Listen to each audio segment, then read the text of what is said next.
Yo, what up? Preach Christ or die. What does it mean to be fallen from grace?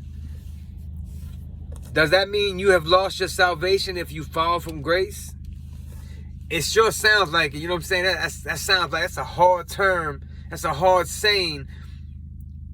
Straight to the point. But what does it mean? You know what I'm saying? Well, it's spoken of in Galatians 5:4. Let me read that real quick. See, another thing, man, we got to have everything in context. If we're not reading in context, then we can make anything say anything. And this is for new believers.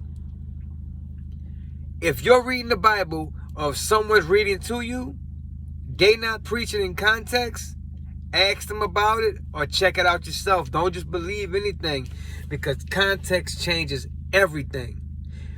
All right, chapter 5, Galatians. Stand fast, therefore, in the liberty by which Christ has made us free.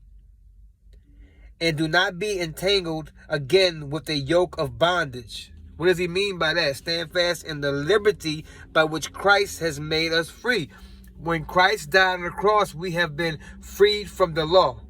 That's what he's talking about. A lot of people would say he's not, but they got to show us how he's not.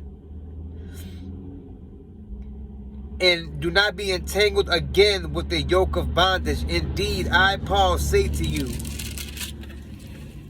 that if you become circumcised, meaning a Jew, like a Jew, and put yourself under the law, Christ will profit you nothing. And that's like saying today, if you depend on being baptized in water for salvation, or you depend on these works, Christ profits you nothing. Because it's all Christ. The sacrifice is all him. And I testify again to every man who becomes circumcised, meaning if anyone that's a Gentile today wants to become a Jew, that he is a debtor that keep the whole law. You have become estranged from Christ. You who attempt to be justified by law, you have fallen from grace. For we, through the Spirit, eagerly wait for the hope of righteousness by faith. For in Christ Jesus neither circumcised nor uncircumcision avails anything, but faith working through love. All right. That's a lot right there. But he's saying that if you try to put yourself under the law, he says that you have become a debtor. And because you have to keep if you're going to put yourself under the law, you have to keep that whole law perfectly, and you can't. Right? Because that's the only way to satisfy God is to be perfect, which no one can. So what are we supposed to do? He knew that already, so that's why he sent Christ. So if you're trying to put yourself under the law or work to show God, look, I'm impressing God by the way I am doing things, that he has to accept me, then you have fallen from grace. Now, they're not saying that you lost.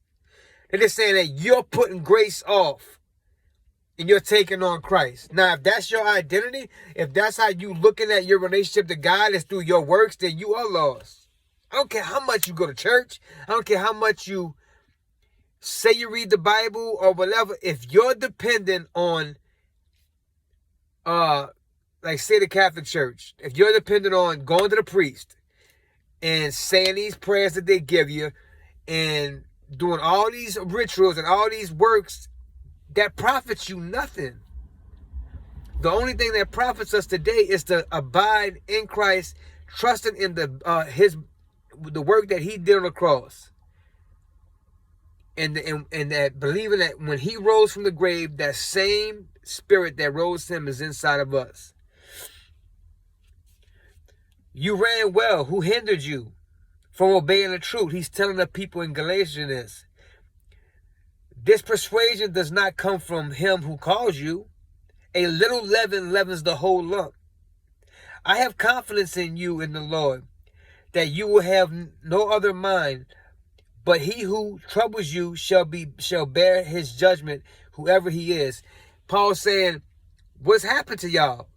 I've taught y'all this gospel of grace, the death, burial, and resurrection of Christ, But someone has come in and made y'all believe in this work salvation. A little leaven leavens the whole lump. People try to make that sound like he's talking about sin. Oh man, a little sin, and he's talking about a little of the law, a little works, and you've ruined grace. You cannot have both. A little bit of law, and you have taken away from what Christ has done. That's what Paul's saying right here. And I, brethren, if I still preach circumcision, why do I still suffer persecution? Then the offense of the cross has ceased. I could wish that those who trouble you would even cut themselves off, Paul saying. For you, brethren, have been called to liberty. Only do not use liberty as an opportunity for the flesh. He's like, you are free in Christ. You are free. Man, you're free to make a mistake. But don't let that cause you to please the flesh. You see what I'm saying? And if we do, we know that we have an advocate with the Father, Jesus Christ. But through love serve one another. For all the law is fulfilled in one word, even this, you shall love your neighbor as yourselves. But if you bite and devour one another, beware lest you be consumed by one another. Man, there's so much in Galatians. Preach Christ or die, y'all.